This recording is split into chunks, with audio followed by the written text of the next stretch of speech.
Bueno, hola, buenas tardes. Mil disculpas, tuve un problema técnico aquí con la compu, pero ya estamos aquí con ustedes, empezando un poco tarde, 17:22. Bueno, hoy tocamos un tema, pues, que nos concierne. Eh, eh, Le puse Arde Sudamérica y nada más puse 4 países, ¿eh? Brasil, Bolivia, Perú y Ecuador. Y mi muy humilde tesis es que es una guerra global de las commodities, de las materias primas. Empecemos con la primera diapositiva, Giselita, por favor.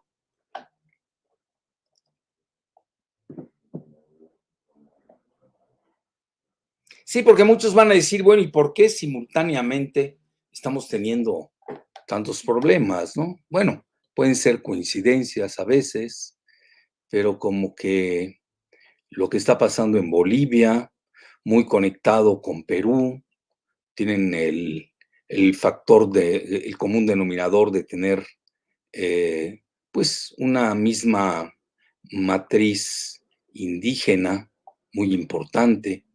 Incluso el gobierno de Perú ha prohibido la entrada a Evo Morales. Y Brasil, bueno, que es el gigante, ¿no? Ese es lo principal. Aquí estamos teniendo, pues, lo que sucedió días después a la toma de posesión de Lula. Entonces, vean, yo aquí mi muy humilde opinión es que es una guerra de Estados Unidos contra China por las materias primas. Es muy obvio lo de Perú, Bolivia, pues el litio. Perú también es el segundo lugar en plata, en cobre. Y vean, les voy a decir la manera en que voy a abordar el tema. Ustedes saben que el enfoque, normalmente, pues está el enfoque local, cada país tiene su idiosincrasia, su especificidad. Luego viene el enfoque regional, es el que vamos a ver, el enfoque regional, pero sobre todo va a ser un enfoque regional global.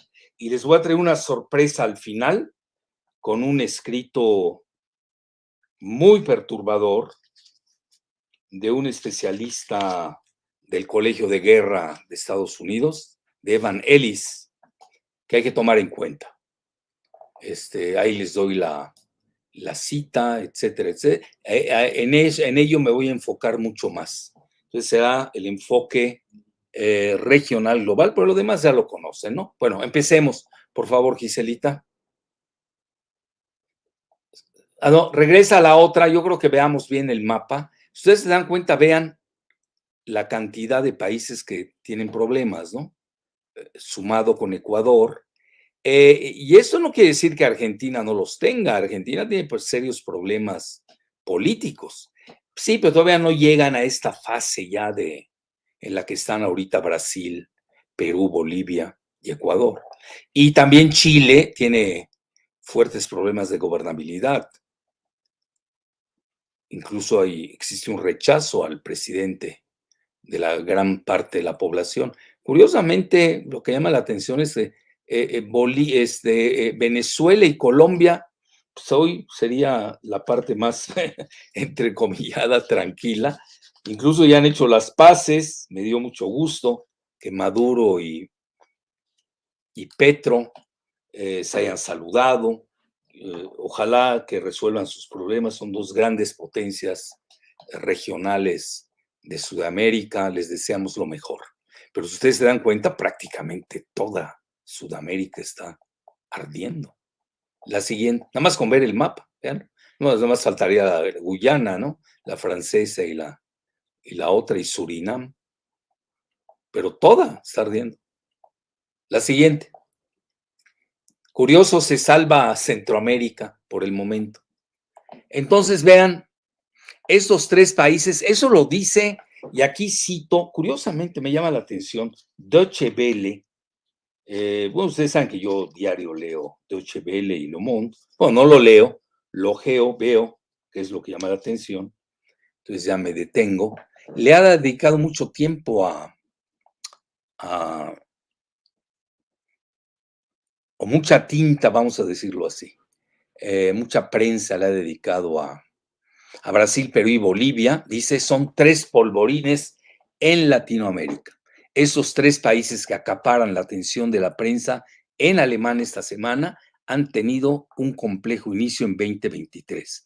Cada uno en su contexto enfrentan crisis políticas que aún no tienen un final claro. Bueno, no lo van a creer, yo veo más claro el final en Perú. De que se cae la presidenta, se cae, bueno, la golpista, ¿no? No veo cómo se pueda sostener. Lo de Bolivia va a tardar un poco más de tiempo, pero tiene legitimidad el presidente Luis Arce. Y Lula también tiene legitimidad, pese a todo, ¿no? Pero donde sí hay elecciones, si no me equivoco, este año en Argentina, no está fácil la situación ahí. Y Boric, pues vamos a ver cómo le va en este segundo intento para la constituyente, ¿no? Entonces yo digo, le faltó Ecuador, a Deutsche Welle, Argentina y Chile, que exhiben profundas crisis políticas. Ahí lo tienen. Vean, Deutsche Welle es muy atlantista, es del gobierno alemán, pero pues hay que leerla, ¿no? Hay que saber leer incluso la prensa. Uno no lee por placer, hay que saber interpretar las lecturas. La siguiente, Giselita, por favor. Y ahí vamos, vean, este es un artículo feroz, feroz, feroz, feroz, feroz. Que yo les diga es poco. Para Pepe Escobar, uno de los mejores geopolíticos del mundo, está en el ranking de los 10 primeros, es el cuarto, está situado en el número 4. Entonces, Pepe sabe mucho de Eurasia, pero sabe mucho de Brasil, y él es cercano a Lula. Acaba de hacer un artículo muy interesante sobre Lula, pero me llamó la atención que publicara ese artículo, pero así, verdaderamente feroz. Lo escribió en The Cradle y dice por qué la CIA intentó hacer un Maidán. Saben, el Maidán fue en lo que hicieron en 2014 en Kiev, en Ucrania, y habla el golpe fallido en Brasil, pues la última finta de la CIA, ya que el país está forjando lazos más poderosos con Oriente, sobre todo los BRICS. Vean, los cofundadores de los BRICS son Lula y el presidente Putin. Ahora, viene algo importante. La relación de Brasil con China es de primer nivel. Entonces, a mí hay algo que me llamó la atención en este entrecomillado o entrecomillada insurrección que se dio en Brasil. Ustedes ya conocen mejor que yo. Yo me voy a dedicar más a la parte regional y global. El ejército no jaló. Los, pues no sé cómo las quieran llamar, insurgentes, golpistas, bolsonaristas, como quieran llamar. No nos vamos a detener en adjetivos. Pues pedían la ayuda del ejército. Acuérdense que Bolsonaro es capitán del ejército. Y no hicieron caso. El ejército se mantuvo tranquilo. No, si no, ya no, Lula ya no estuviera en el poder. Entonces, muy bien, el ejército no, teniendo la posibilidad, no lo hizo. Le echan la culpa a Bolsonaro, que incitó. Muchos están haciendo similitud entre lo que hizo Trump el 1 de enero con lo de ahora en Brasil. No sé, realmente a mí no me llama mucho la atención esa similitud, se me hace muy forzada. Es más profundo que eso. No, porque si ya entra la CIA, como lo dice Pepe Escobar, pues estamos hablando de otras jugadas, ¿no? No hay que ser... vean, muchos tenemos reflejos condicionados, pero acuérdense que el reflejo condicionado nada más llega al cerebelo, no sube a la parte superior del cerebro, a la neocorteza. Hay que tener mucho cuidado con esos reflejos condicionados. Bueno, yo esto lo cito por obligación, no sé nada, no tengo datos, pero ya que Pepe Escobar lo haya... Acuérdense que Pepe es muy cercano a los BRICS, por eso lo cité. Entonces ahí tienen ustedes que está en juego, pues ahí estaría en contra de pegarle a los BRICS. Lo que pasa es que Lula ha sido muy inteligente, él va a mantener su equidistancia entre Estados Unidos y China, no se va a meter en líos. Bueno, es lo que yo pienso, puede ser que sea ingenuo, puede ser que Estados Unidos diga no, Sudamérica es mía y no voy a dejar ni a China ni a Rusia que entren a Sudamérica. Ahí hay que tener varias hipótesis de trabajo y conforme se vayan desarrollando los eventos, pues les iremos dando su ponderación exprofeso o ad hoc. Entonces, pero cuidado, lo de Brasil sí, hay que seguirlo muy de cerca. Vean, yo estuve siguiendo mucho, tengo un amigo mío libanés que es banquero, que curiosamente vive en Suiza, y le escribí, dije, oye, ¿ya viste este artículo de Pepe Escobar? Y le dije, oye, ¿te diste cuenta que la bolsa de valores en Brasil no bajó? Él sabe de mucho, ¿eh? Si algo sabe, es de bolsa de valores. Y además es una gente muy capaz.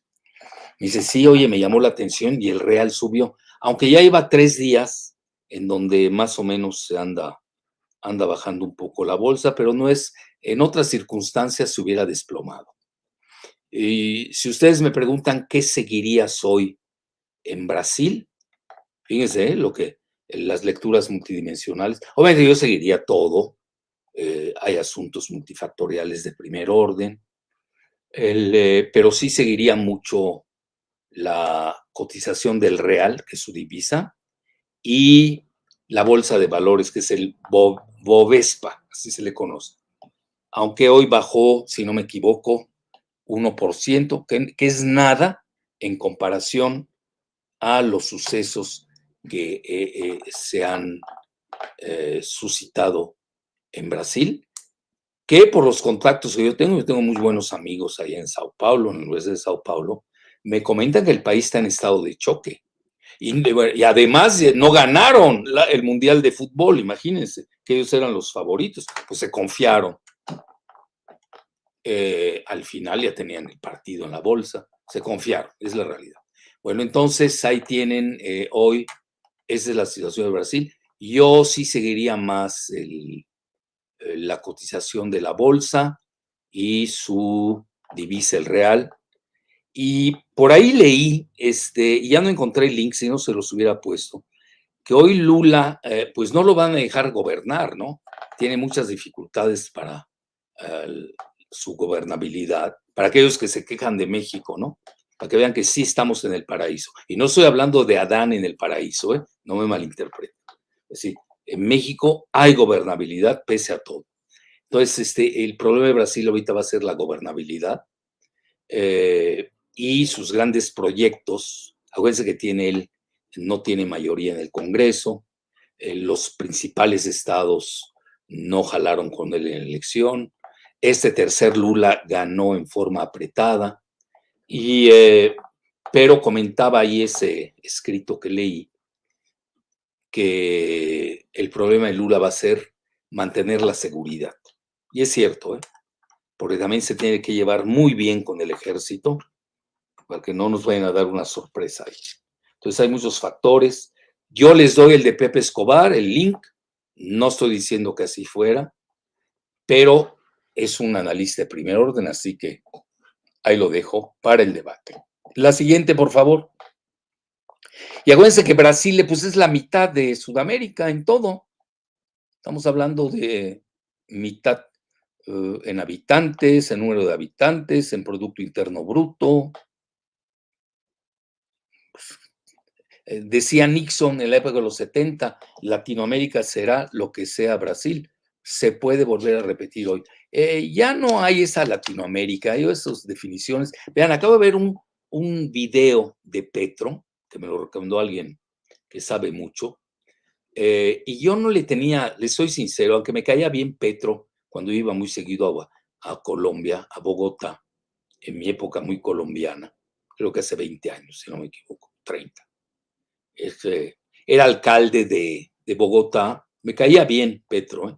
Y ahora últimamente como inició, no me gustaron sus inicios, ahí vi cosas raras de él, no voy a perder el tiempo con ello, pero acabo de ver un video donde lo entrevista un periodista francés y le soy sincero, tengo que retractarme. Yo se lo dije a la persona que me recomendó el video, y no, ¿cómo va a ver a Petro? Si lo primero que hizo es recibir a la del Comando Sur, ya, con eso ya se me cayó de gracia.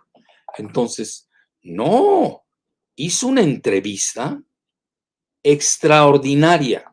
Cuando le preguntan sobre la guerra de Ucrania, tiene una claridad geopolítica de primer nivel. Yo creo que pocos como él tienen la claridad y el horizonte geopolítico que hoy tiene Petro en Colombia. Lo tengo que decir, así como me equivoqué con él. Por fortuna más se lo dije a una persona, pero ahorita sí lo estoy diciendo en público. Bueno, la siguiente, Giselita. Y ahí tienen ustedes, vean bien el mapa de Bolivia. Vean el departamento de Santa Cruz de la Sierra. Véanlo, lo que está en verde, véanlo. Es el motor económico de Bolivia, mucho más que la capital, el centralismo de, que se tiene en, en, en La Paz. Aquí lo tienen del lado izquierdo, ¿sí? Y obviamente la región de donde está la minería muy fuerte, etcétera, en Potosí, etcétera. Pero vean ustedes el tamaño que tiene Santa Cruz, vean, que obviamente colinda con el Amazonas, ¿no? Y ahí siempre han habido veleidades secesionistas. Ahora en algo lo habrán agarrado a Camacho, que hoy está tras las rejas, ¿no? Ahí el presidente Arce, pues, respetó una sentencia judicial, pero hay que tener mucho cuidado, porque alguien está moviendo la cuestión de Bolivia. Ustedes saben, es el primer país del mundo con reservas de litio. Aquí lo hemos manejado hasta el cansancio, etcétera, etcétera. Yo conozco muy bien la región de Santa Cruz, es de primer nivel. Y bueno, ojalá se pongan de acuerdo. Nosotros les deseamos lo mejor a nuestros hermanos bolivianos. La siguiente, por favor. Pero tampoco pueden perder de vista que hay factores exógenos que juegan mucho. Yo acabo de publicar este artículo, me basé en un artículo que se llama Declassified United Kingdom, es decir, Gran Bretaña. Realmente Reino Unido es Gran Bretaña más Norirlanda. Y cómo Gran Bretaña apoyó el golpe en Bolivia para acceder a su litio. Aquellos que quieran tener, no me voy a detener en ello. Lo escribí el domingo 6 de enero, etcétera, etcétera. Se acuerdan que hasta agarraron el avión de Evo Morales hace mucho, creían que traía adentro a Snowden, que es obviamente un agente que sabe de más, formó parte del espionaje de la National Security Agency de Estados Unidos, la NSA. Bueno, ahí me sigo. La siguiente, obviamente hay factores exógenos muy poderosos que quieren desviar a Bolivia de su rumbo, pues diríamos, de autonomía.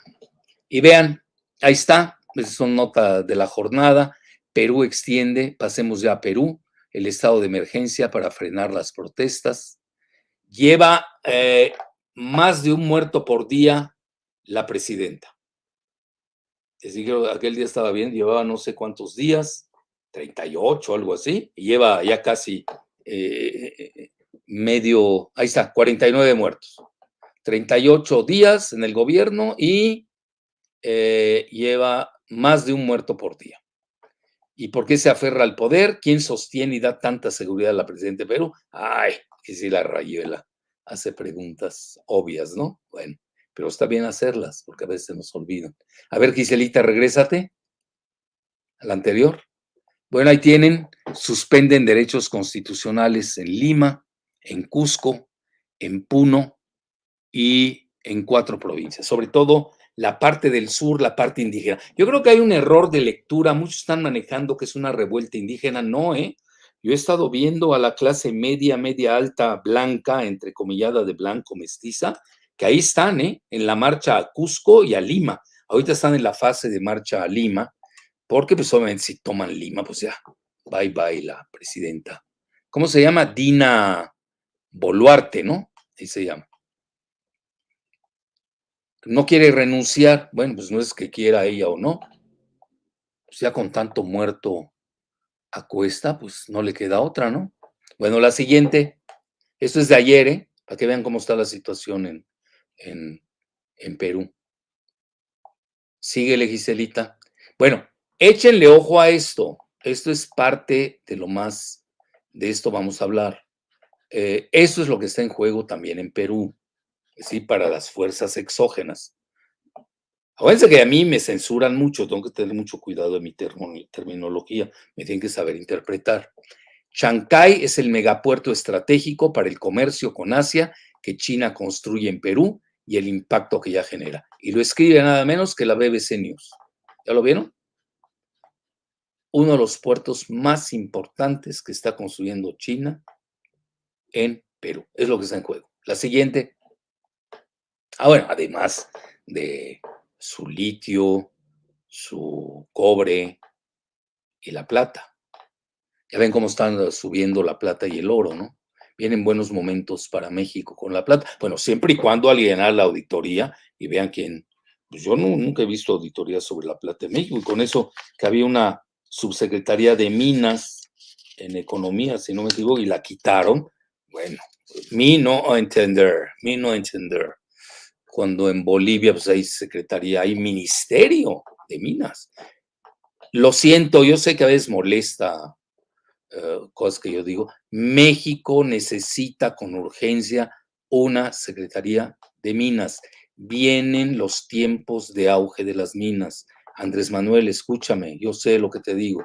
Bueno, vean, y ahí vienen ustedes el sesgo del país, que ustedes saben, pues defiende los intereses españoles y británicos, neoliberales, globalistas, y lo digo, lo tengo que decir, frente a Russia Today, que ha sido más, curiosamente están siguiendo mucho los rusos los eventos en Sudamérica. En la prensa anglosajona prácticamente no sale nada, pero no pueden ocultar más la realidad. Entonces, vea qué dice el país. Las protestas en Perú se agudizan después de medio centenar de muertos. Ya no estamos en democracia. Ya dicen esto. Ya para que lo digan los anglosajones españolizados del país, y es mucho, ¿no? Bueno, nada más, con que les diga que ahí garabatean Aguilar Camín, Krause y el Goodman, quieren más huellas digitales, pues ya no se pueden, ¿no? El gobierno de Dina Boluarte, que cumple un mes, pide perdón. No, no queremos que pidas perdón, renuncia, ya. Aquí ya no puedes estar pidiendo perdón por la violencia policial, pero se niega a renunciar. La siguiente. Y vean, ahí está, Russia Today. Espero que no nos bloqueen, porque hoy Facebook ya sacó la cuenta de Russia Today. Vienen tiempos, ya saben, cada región va a tener su verdad, va a tener sus propios medios. Pues ahí tenemos que hacer maroma para los que somos plurales y dialécticos, ¿no? Ya ven el estado de emergencia declarado en Perú y hay protestas sangrientas. Esta medida fue impuesta y la revuelta en curso, pues se escenifica después de la salida del anterior presidente, Pedro Castillo, del que están pidiendo, pues, su libertad. Bueno, por lo menos déjenlo. Andrés Manuel sí le daría asilo en México. Déjenlo llegar aquí. Aquí lo recibimos con cariño. Bueno, la siguiente. Toma de Lima a la vista. Esa es mi muy humilde opinión. Habrá paz si Dina renuncia. Vean, es el letrero. ¿Qué están pidiendo? Uno, demandas de los ciudadanos insurrectos. Uno, renuncia de Boluarte. Cambio dos, de la golpista mesa directiva del Congreso. 3, bueno, estaba viendo los sondeos, 88% en Perú repudian al Congreso. Es decir, ya es ilegítimo. O tú tienes 88% del país que, según ese sondeo, o encuesta, como le quieran llamar, ya repudian a un Congreso, pues ya no tiene legitimidad. Cambio, bueno, eso ya lo vimos. 3, recuperación de la libertad de Pedro Castillo, sí, que se la den, le den un salvoconducto y aquí lo recibimos en México. Luego, 4, asamblea constituyente, bueno, ese es un clamor desde hace mucho. Y 5, nuevas elecciones parlamentarias. Sí, pero siempre y cuando hagan su asamblea constituyente antes. La siguiente, Giselita. Y ahí tienen Ecuador. Bueno, ya Ecuador ya venía mal. Acuérdense que hay una revuelta indígena en Ecuador. Y hay algo que no me gusta de Guillermo Lazo, lo tengo que decir abiertamente, que forma parte de este Instituto Atlántico de Gobierno. Y ahí está con Aznar. Oye, ¿de cuándo acá un presidente se degrada a tal grado de estar por debajo de un expresidente español? Bueno, ahorita van a saber por qué, porque son socios en el lavado de dinero. Bueno, ahí tienen ustedes, Guillermo Lazo ordena colaborar en investigación sobre corrupción. Pues nada menos que agarraron a su cuñado y lo saca de Ochevele, que no es muy anti-Lazo, ¿eh? Tiene un problemón ahí Lazo. Ya de por sí ya venía con una severa ingobernabilidad. En el caso que investiga la Fiscalía, tras una publicación en un portal electrónico, estaría involucrado el cuñado del presidente de Ecuador. Va a decir que no sabía nada, ¿no? Obviamente. La siguiente. Este es neoliberal globalista, ¿eh? Esto es importante señalarlo. Y ahí véanlo, ahí forma parte del Instituto Atlántico de Gobierno. A ver, Giselita, dale link. Vean el Consejo Académico. ¿Quiénes están? Bueno, ahí tienen a Aznar, López, así se apellida, Cedillo, Mario Vargas Llosa. Luego viene gente de Iberdrola, de Telefónica, de Repsol, me los brinco todos. Krause, obviamente, tenía que venir.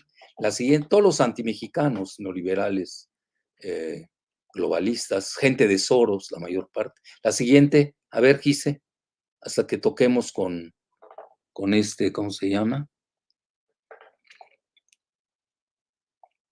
A ver, estoy viendo. Alfonso Romo, el regio. Muy bien, la siguiente. Ahí está, Guillermo Lazo. Se me hace denigrante, independientemente de que uno esté a favor o en contra de él, no puede aceptar estar. Bueno, él mismo se autodegradó. ¿Cómo estás debajo de un expresidente a sus órdenes? Ya con eso les digo todo. Ya, síguele, Cerita, si no me voy a deprimir. La siguiente. Bueno, ya con esto concluimos. Este es el enfoque regional global. Lo acaba de sacar en español y en inglés un think tank de Perú, se llama Seguridad y Poder Terrestre. The Strategic Role of Latin America in a Global Conflict over Taiwan. Entonces resulta que aquí lo que está en juego es Taiwán. ¿Quién lo escribe? Pues un estudioso del Colegio de Guerra del Ejército de Estados Unidos, Evan Ellis, a seguir, y habla de la guerra planificada de la OTAN contra China en Latinoamérica y el Caribe. Ahora sí que les estoy dando una mega primicia. Salió apenas la semana pasada. El documento de Evan Ellis, ahí ya se los dije, para mí es la guerra de los commodities contra la ruta de la seda, el Belt and Road Initiative. Ya les dije dónde se publicó, Centro de Estudios Estratégicos del Ejército de Perú, Guerra Global de Estados Unidos contra China por Taiwán en 2027. La siguiente, vamos a ver algunos datos de lo que escribió. El Comando Indo-Pacífico de Estados Unidos, adelantarse al mapeo de los activos de China en Latinoamérica. En otras partes del mundo, incluyendo el hemisferio occidental, que podría impactar la capacidad de Estados Unidos para desplegar y sostener su ejército, sus fuerzas en la región Indo-Pacífico en el contexto de ese conflicto. China, Estados, es lo que está en juego. Entonces ahí liguen lo local, lo regional y vean ahora lo global. Que obviamente cada uno con su ritmo, cadencia correspondientes. La siguiente. EU considera cualquier proyecto comercial o de infraestructura con China de uso dual. Ahí lo tienen. Ustedes saben que ya China es el primer socio comercial de Sudamérica. Todavía no de Centroamérica. Centroamérica todavía está en juego. Vean, la infraestructura puede ser usada por China, cito textualmente a Evan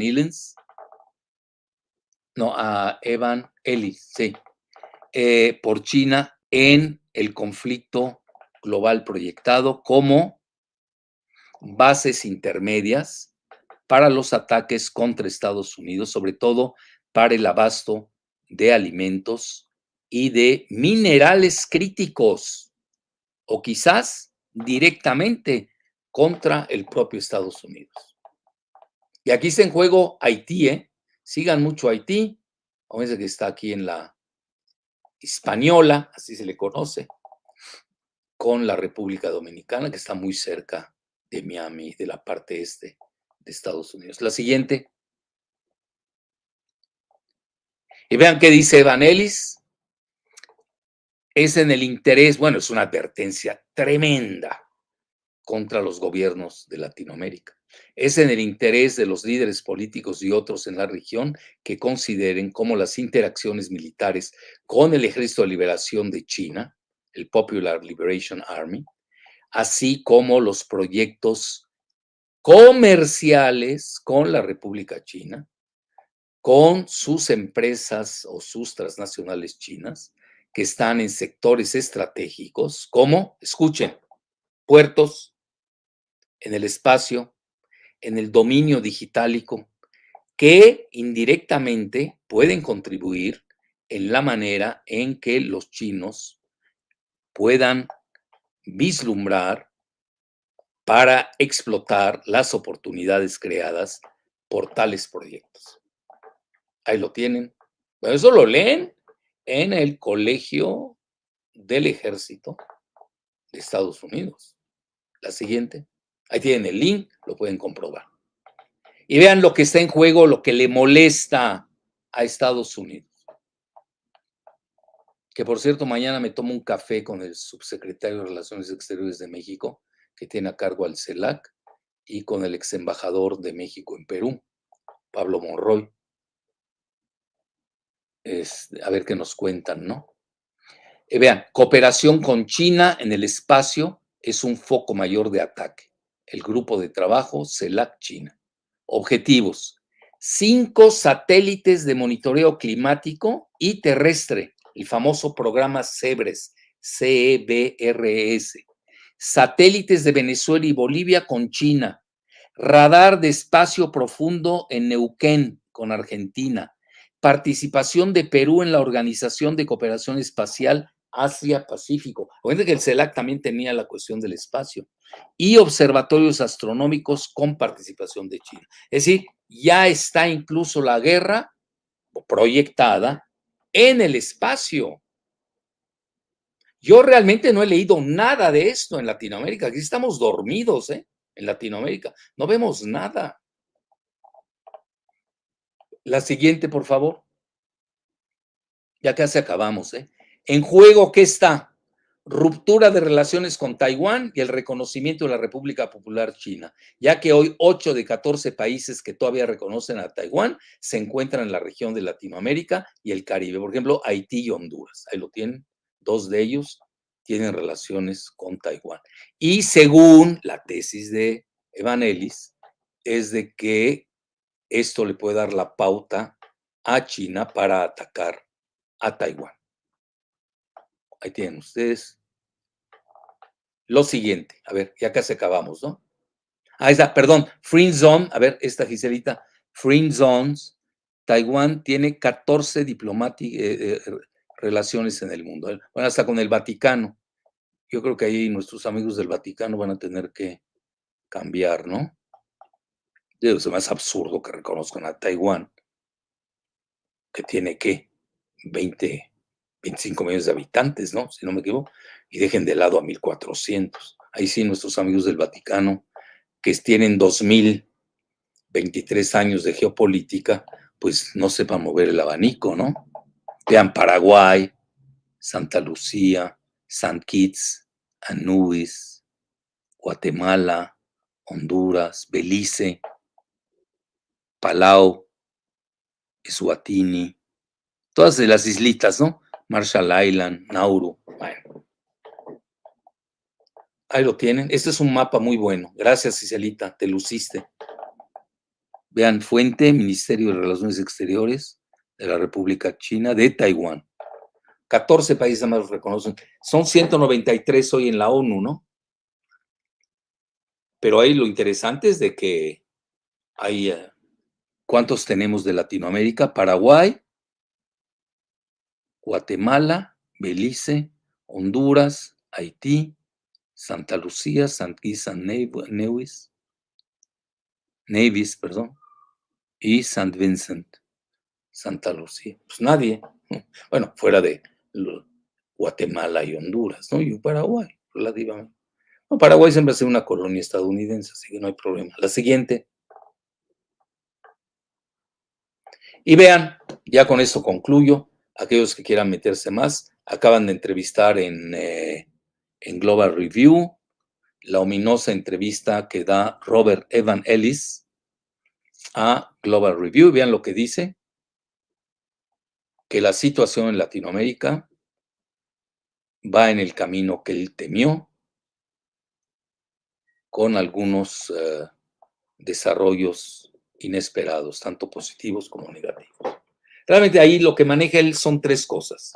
Se lo resumo en su entrevista. Dice que viene el populismo. No saben manejar el término populismo. No está bien manejado. Yo acabo de hacer un libro colectivo que mandó, pues que no se vendiera en el Colegio Nacional. Pues ya saben quién, ¿no? Krause. Y pues yo venía en primer lugar entre los autores, lo cual agradezco mucho. Pues ahí lo tienen boicoteado en Colegio Nacional, donde pues ahí doy un abordaje académico de qué es el populismo, ¿no? Bueno, la primera es el populismo, la segunda es China per se, la existencia de China ya se volvió una amenaza existencial para Estados Unidos, y el COVID-19, que ya está relativamente superado, pero se lo maneja. Aquellos que lo quieran ver, ahí tienen ustedes el link, sáquenle un screenshot y ahí lo leen para que tengan una visión de lo que está pasando en Latinoamérica y el Caribe. Vean cómo sí estas islitas ahí que tenemos, que muchas son paraísos fiscales, pues sí juegan un rol preponderante. Bueno, listo. Gracias, Giselita. Pues a ver, tu participación, por favor, que ya las masas de seguidoras y seguidores lo piden con ahínco. Adelante. Gracias. Bueno, yo solo quiero hacer un contexto político y económico sobre qué implica China en la región. O sea, qué es China o qué representa China para América Latina. Y bueno, en primer lugar, nada más quisiera puntualizar que China es el primer socio comercial de América Latina y bueno, es una importante fuente de inversión extranjera directa, como de préstamos en infraestructura y en energía, y préstamos que se han destinado a través también de su ruta de la ruta de la seda. El papel de China en América Latina es relativamente reciente, no se puede comparar con la doctrina Monroe o con la aproximación de Estados Unidos al respecto. Em, China no tenía presencia en América Latina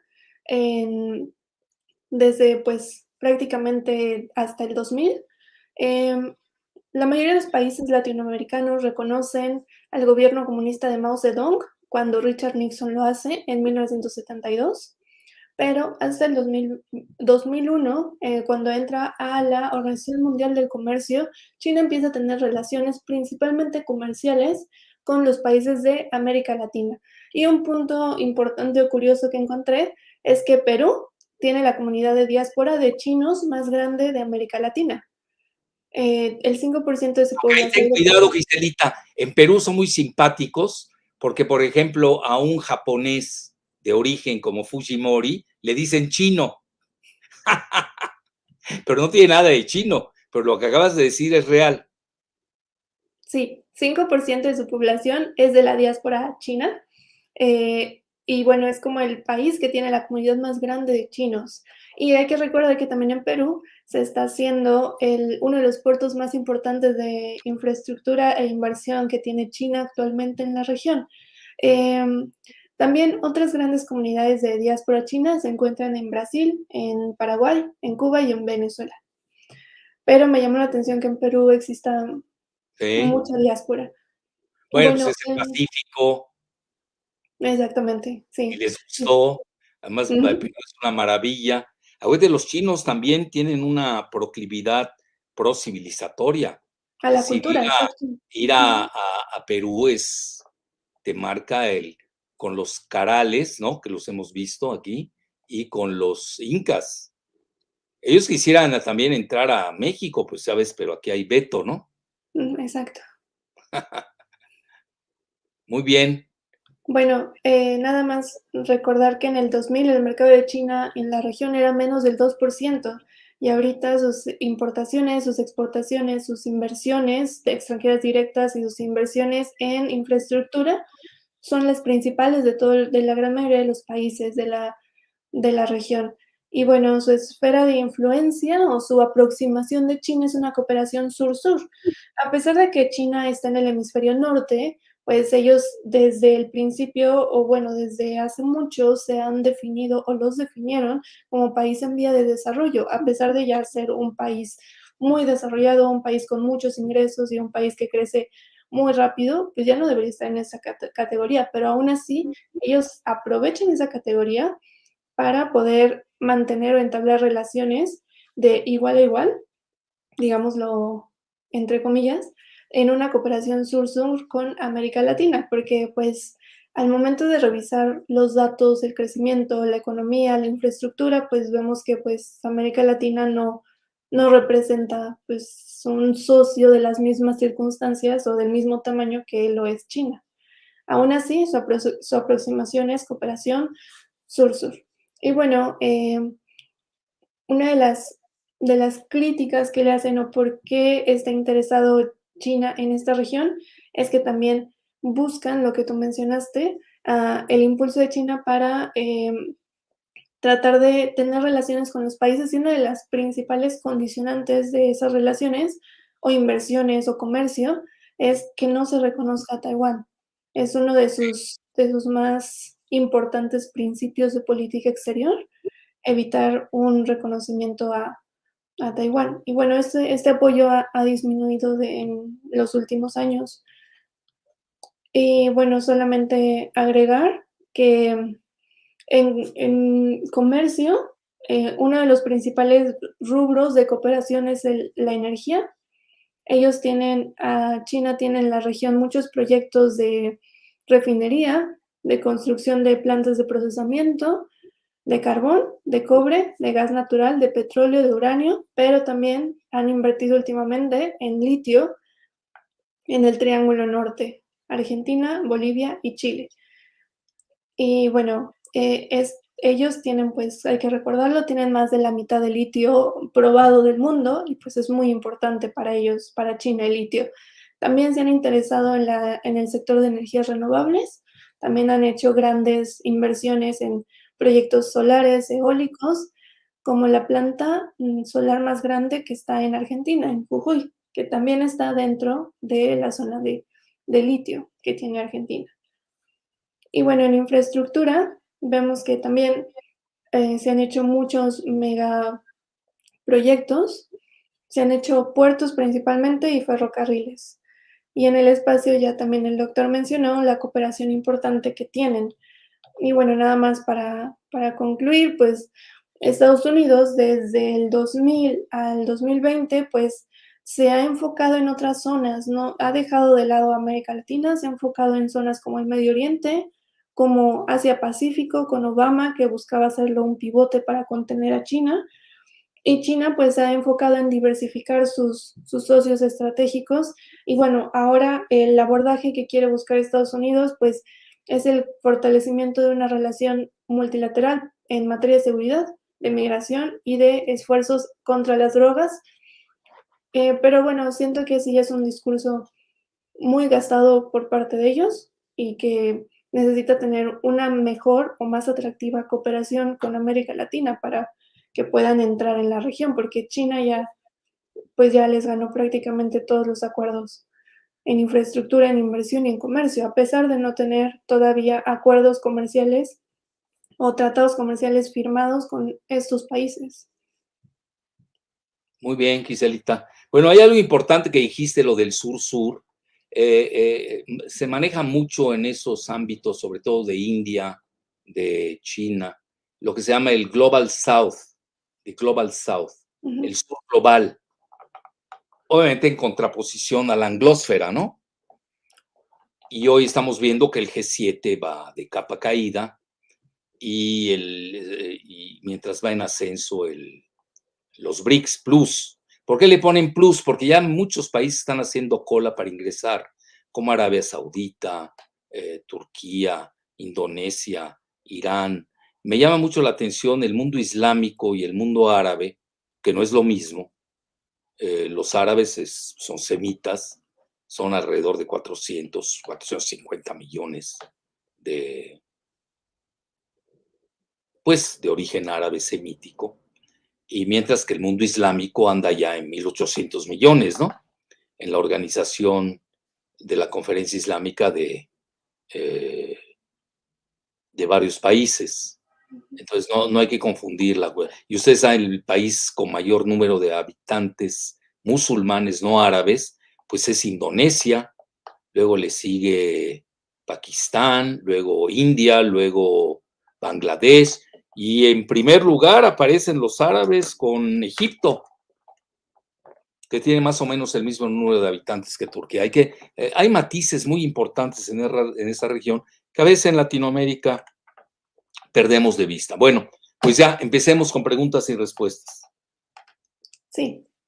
La primera pregunta la hace Lalo J. Gerardo Ramírez Santana y pregunta, profesor Jalife, con tanta inestabilidad en Sudamérica, ¿cómo se puede defender o evitar esta inestabilidad?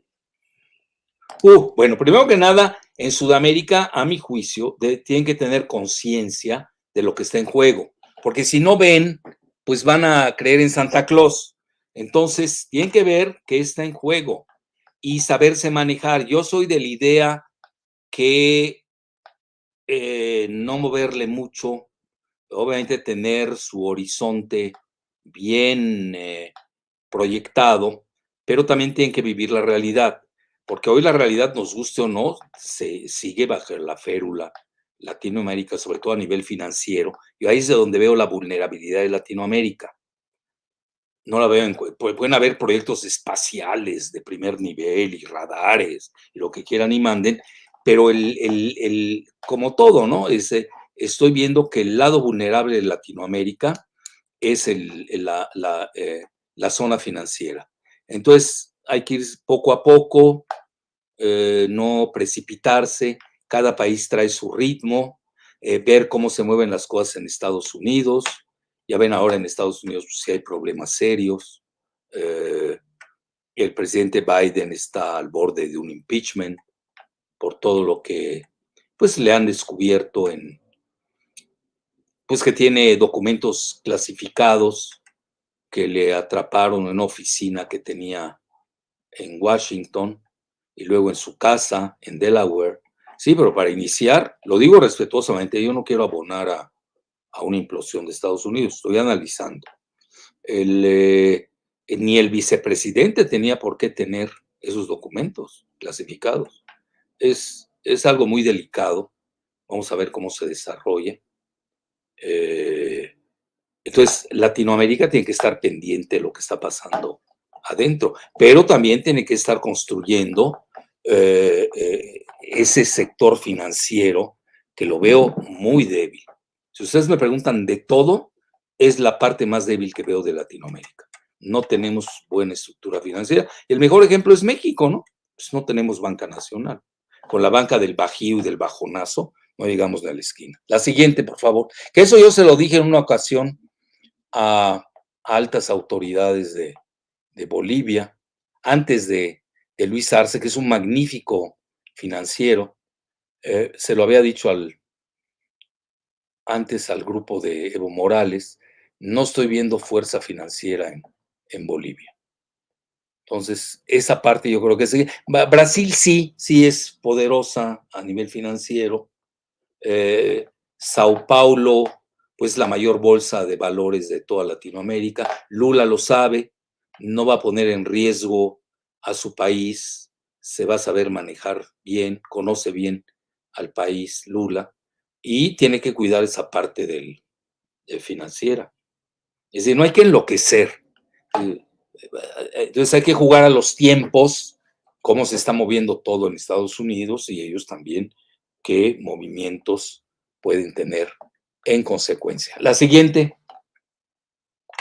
¿Tienes Siguiente muchas pregunta. preguntas o pocas? Sí, hay varias preguntas en el chat. Bueno, adelante. Siguiente pregunta la hace Dylan ZR. Doctor Jalife, ¿China se convierte en una superamenaza para Estados Unidos también por el hecho de que China rompe con el romántico discurso de que la democracia soluciona todo y que se podría replicar esta democracia? Bueno, la primera parte de la pregunta, sí.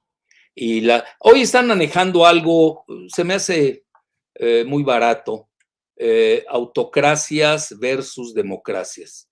Vean la guerra del Peloponeso, cómo acabó. Tengan cuidado con esa extrapolación. Al final de cuentas, pierde la democracia de Pericles de Atenas frente a los espartanos, entrecomillados autoritarios. Es mucho más que dos adjetivos, mucho más. Hay que ver todos los factores de poder que representan un país y sobre todo la gobernabilidad. En Estados Unidos ahorita tienen un proceso difícil de gobernabilidad. Está prácticamente fracturado el país entre el rojo y el azul, como le llaman así a los republicanos y a los demócratas. No lo tiene este problema, no lo tienen ni China, ni Rusia, ni India. Yo ahorita estoy leyendo un libro de India Way, la manera de ser de India, del canciller, que es extraordinario, entiende perfecto el canciller de la India el momento del mundo. Y eso que es un libro de hace 2 años, pero pues hasta hoy lo estoy leyendo, ahí lo tengo. Pero sí hay que ver cómo el resto del mundo ve pues esta fractura planetaria, nos guste o no, que yo le he llamado la fractura de la biosfera y que pues está teniendo una evolución donde van a haber países que pierden y países que ganan. Suena muy crudo, pero es la realidad. Entonces, la democracia tal como se ha venido manejando, esto ya lo hemos visto aquí, ha quedado rebasada. La mayor parte de los países, para no decir todos del G7, tienen serios problemas de gobernabilidad. Por eso y no hacemos publicidad, ni estoy candidateando a nadie, pero cuando Adán Augusto López Hernández, que es un presidenciable muy viable, habla de gobernabilidad, hay que tomarlo en serio. No hay que perder. A ver qué dice aquí Fernando Andrés Salazar. Las respuestas que da el canciller de la India a los medios occidentales son, desde mi punto de vista, no magníficos, extraordinarios. Es fuera de serie el canciller de la India. Fíjense, yo visité 6 veces la India. Créame que la conozco, durante mi periodo de vida, desde los 20 años. Ya hace 10 o 20, no, hace 20 años que no voy a la India. Tengo programado viajar este junio, aunque sea de paso rápido, a la India. No es lo mismo, vean, cada 20 países, los países toman cada 20 años los países toman una dinámica diferente, pues hay nuevas generaciones, unos avanzan tecnológicamente, otros no, etcétera, etcétera. Gracias, Fernando Andrés Salazar Fernández. Muy bien, Giselita, síguele, otra. A ver qué dice aquí ¿Quién? ¿Qué? Favolain Música. Ujú. El liderazgo de Brasil podría ser una alternativa a la injerencia de Estados Unidos y China, pero el liderazgo, ¿dónde? En Sudamérica tiene un liderazgo de facto Brasil. No permea tanto en Centroamérica y México, aunque Lula per se tiene excelentes relaciones con, eso lo sé porque pues me lo han dicho, ¿no? No eran que lo sé porque lo leí, con el presidente de Honduras, expresidente de Honduras, Zelaya, y aquí en México nosotros, sobre todo la llamada izquierda mexicana, quiere mucho a Lula, pero ese es otro tema. Pero a nivel país, como que nos falta, ¿no? Crear un eje México-Brasil. Bueno, no la veo tan fácil hoy en la circunstancia del TEMEC, del Tratado México-Estados Unidos-Canadá, y menos con la cárcel invisible, la geopolítica, ¿no? Acuérdense que nosotros somos socios de 2 países miembros de la OTAN y del G7, que son Estados Unidos y Canadá. A veces en México perdemos esa perspectiva. Muy bien. Venga, Giselita. Ok. Pues muestra así las preguntas que tienen en el chat, no me disgustan. No, de hecho, algunas cuando ya aparecen las rescato, pero hay otras que, bueno, se empiezan a plantearlas desde antes de empezar la transmisión o Ah, desde mira. respuestas, por eso las rescato. Pero bueno, también justo una pregunta interesante también aquí en el chat que apareció sobre el anuncio de Andrés Manuel de la gira en Sudamérica. Bueno, me llamó la atención, me llamó la atención. Va por no sé qué se festeja de Salvador Allende, creo que el golpe, algo, ¿no? 50 años de Allende. Eh, es muy icónica esa visita. Y habla de Sudamérica, no especifica en qué países, pero es interesante. Ahora, el problema va a ser, vean, septiembre. Él dijo que viaje en septiembre, Andrés Manuel, con el presidente López Obrador, para no ser tan igualados. El viaje en septiembre, ya habrá, aquí ya habremos tenido el destape de la corcholata. Oh, no sé qué tanto pueda dejar el país en ese momento el presidente. Ya ven que muchos en Morena no han crecido, están en la fase embriónica, no han madurado. Y el presidente pues tiene una gran responsabilidad porque tiene que ser dirigente y al mismo tiempo organizar a un partido de reciente creación que toma mucho tiempo en configurarlo. Y en una fase de transición. Venimos de la 3T, entrando a la 4T, y muchos ya queremos estar en la 5T, etcétera. Bueno, la siguiente. Sí la veo difícil, ¿eh? Yo creo que es de buena voluntad, pero no, el mes es difícil. O al menos que ya esté muy seguro de la corcholata, ¿no? Muy bien, Giselita. Siguiente pregunta. Menciona a Santiago Tomasi. Jalife pregunta, en el largo plazo, ¿China podría seguir desarrollando o usando la infraestructura con fines comerciales o será objetivo político de Estados Unidos? Bueno, la primera parte la entendí. China lo hace con efectos de win-win, transferencia de tecnología, no les interesa tanto la ideología, ellos van a tratar en los terminajos ya muy caducos de izquierda a derecha. Sí, pero ya estamos en la fase de la inteligencia artificial. Bueno, yo en realidad, yo estoy en la fase de globalistas que van perdiendo en el mundo versus soberanistas, que me gusta mucho más que nacionalistas, pues la palabra nacionalista, por lo que veo, asusta a muchos. Sí, pero veo que el canciller de India, ahora que lo estoy, no, hombre, ellos se enorgullecen de ser nacionalistas. Y estamos hablando de 1.300 millones de habitantes. Para ellos el nacionalismo indio es fundamental, fundacional, a todas luces. Entonces, a veces aquí hay palabras que le asustan a paisitos que tienen 3 millones de habitantes o 100,000 habitantes y pierden de vista que países civilizatorios de la talla de la India, pues es su orgullo ser nacionalistas, o China, que ser populista es su orgullo con 1.400 millones. Por favor, no se pierdan con terminajos. Vean también también quienes lo profieren. Bueno, sigue, porque ya se vuelve guerra de propaganda. Vean, la guerra de propaganda todo el mundo la practica. Por eso mi máximo consejo es lean la tesis y lean la antítesis para que ustedes saquen su propia síntesis.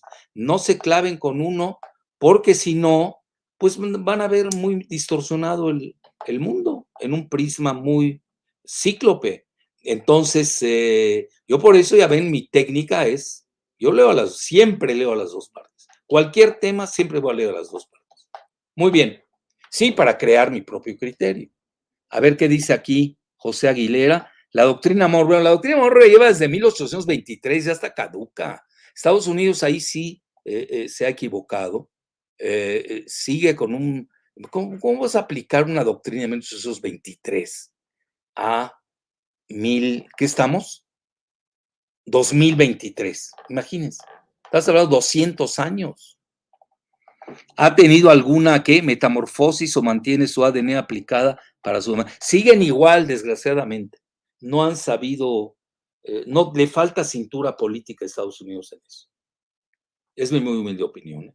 Es como aquel día alguien me hablaba del Tratado de Bucareli, ¿qué? Ya lleva 100 años, ¿no? Este año. Hombre, ya olvídense el Tratado de Bucareli. Está peor el capítulo 19 del Tratado México, Estados Unidos y Canadá. Ahí nos vapulearon en la tecnología. Así, paliza nos dieron. Y allá andamos preocupados por el Tratado de Bucareli. Está más que rebasado. Muy bien, la siguiente. ¿Cuántas tienes, José Aguilera? Gracias por tu pregunta. Giselita, ¿tienes muchas o cuántas más vamos a ver? ¿Te parece ¿Quieres contestar alguna? De todas las que hemos visto, ¿quieres contestar alguna?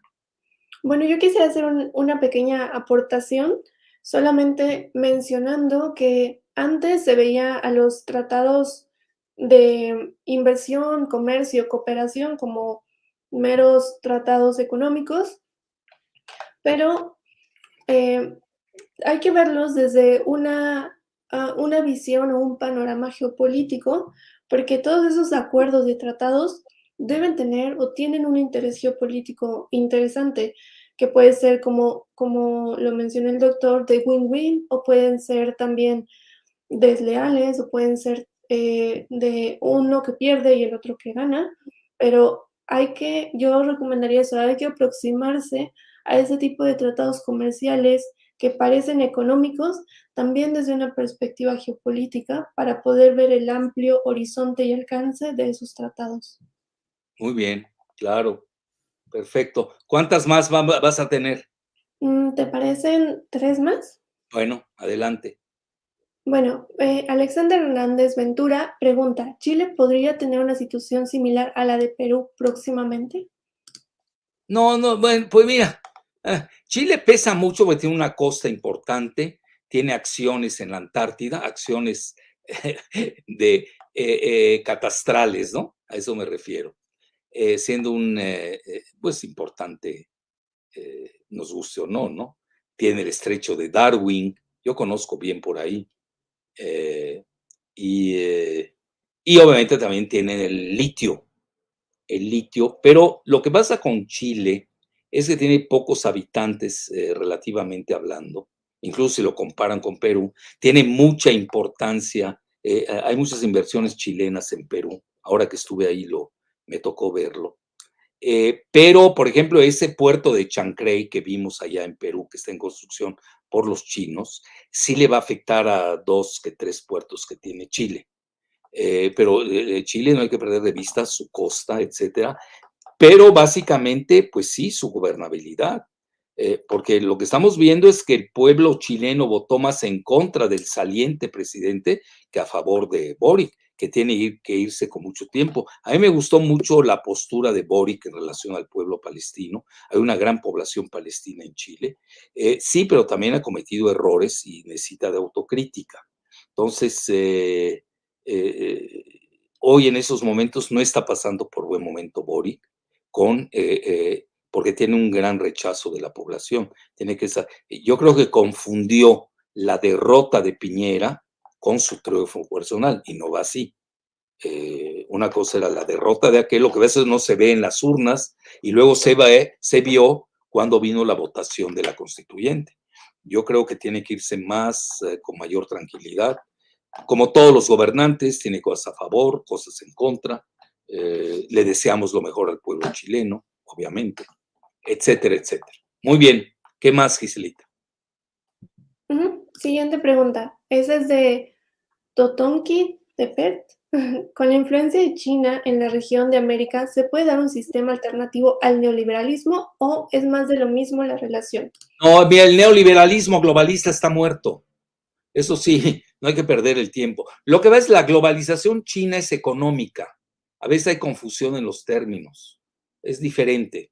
La globalización anglosajona es financierista. Esa está totalmente muerta. No pierdan su tiempo con ella. Entonces ahí, ese no es el problema. Ahora, cada país debe buscar su propio ejercicio de su nueva economía, pero sobre todo, ya ven que yo se los he dicho también, ya lo sé, me van a criticar y van a tener razón. El lado vulnerable de Latinoamérica es su banca. No tenemos buena banca. Brasil tiene buena banca. Igual tiene una buena bolsa de valores. Por ejemplo, México no tenemos banca en México. La banca del Bajío, por favor. Tenemos. A ver, vamos a ver ahora el proyecto de Andrés y la banca de bienestar. A ver cómo le va, ¿no? Obviamente le deseamos lo mejor, pero México carece de banca como tal. Pero eso es en general en Latinoamérica. Entonces, y cuando tenemos dos gigantes, como son China y Estados Unidos, que se están peleando por los recursos primarios, las materias primas, la guerra de commodities, sí, pero cada uno, oigan, China tiene los primeros 5 bancos en el ranking global del mundo, nada más. Luego, Estados Unidos maneja 4 gigabancos, BlackRock, State Street, Vanguard, Fidelity. No, no, no. Nosotros no jugamos, no existimos. Brasil se salva un poco, pero los demás no existimos. Esa parte, yo por ejemplo se lo digo a mis amigos de CELAC, a cada rato se los digo, no le veo dientes a su proyecto. Oh, qué fascinante que el espacio y todo. Ya ven, Estados Unidos ya quiere boicotear todos los proyectos de China en la cuestión espacial con Latinoamérica. No estoy viendo los dientes del CELAC, son las finanzas. Se nos han olvidado las finanzas en Latinoamérica. Grave problema. Muy bien, ya la última y nos vamos, Gise. Justo hablando sobre Brasil, Sebastián Magaña Espinosa pregunta, doctor, sabemos que Brasil tiene anticuerpos que no tiene México, pero Lula tendrá la capacidad de maniobrar ante un país totalmente polarizado y una constante golpista de las políticas de la policía y la iglesia. Bueno, mira, en Brasil tiene alrededor del 30% de evangélicos. Pesa mucho la iglesia evangélica en Brasil. La tercera esposa de Bolsonaro es evangélica. Incluso hay un grupo que se llama Cristianos Sionistas, que lleva mucho tiempo en Estados Unidos. Es decir, son los cristianos evangélicos vinculados a Israel. Así se les llama, cristianos sionistas. Googleen. Bueno, tienen a Mike Pence, el de la CIA, pues él es cristiano sionista. Es decir, dentro del Partido Republicano hay cristianos sionistas muy poderosos. Hay que perderlo de vista. Y Lula, ahora en represalias a este intento que se dio pues no sé cómo lo quieran llamar ustedes, insurrección, golpismo, lo que quieran. No me voy a meter ahorita en adjetivos. Pues obviamente había banderas de Israel que llevaban los bolsonaristas. Y lo primero que hace Lula es llamar a su embajador de Brasil en Israel. Vean cómo se está metiendo la política del Medio Oriente silenciosamente a Sudamérica. Boric reconociendo, no reconoce a Jerusalén como la capital de Israel, reconoce a Palestina como país independiente, Y tenemos el asunto de Brasil, que no es menor, cuando Lula pues prácticamente quita a su embajador, que era bolsonarista, y parece ser del grupo cristiano sionista. Eso es muy importante, eso de cristianos sionistas. Ahora, el mayor grupo católico de Latinoamérica está en Brasil, no está en México. Es más, yo traigo la hipótesis de que quizás el próximo papa sea brasileño. Es todo un tema muy complejo. Saquen ustedes la cuenta de cuántos católicos hay en Brasil. Pues nada más, si son ellos 220 millones, si el 70% son católicos, son de 140 millones de católicos más o menos. Alguien me va a decir, es que en México de los 224 o 30 que tenemos, 80% son guadalupanos. Pues sí, y ahí ya me callas, ¿no? Y si me sumas a los guadalupanos de Estados Unidos, que son 40 millones subreportados, también me vas a callar. Pues sí. Entonces, entre México y Brasil está el mayor número de católicos del mundo, mucho más que los Estados Unidos. Entonces, y que Europa ya está en la fase de agnosticismo. Hay muchas encuestas al respecto donde ya Europa cada vez es menos católica. Son agnósticos, ya no quieren ser católicos.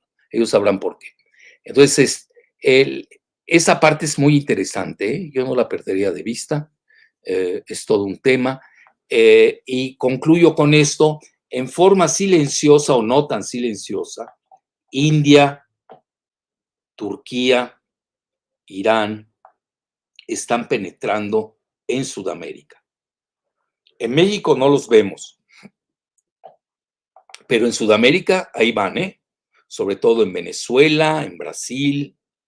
Hay que tomarlos en cuenta. Muy bien. Bueno, pues hasta la próxima y pido disculpas por el retraso del inicio. Gracias.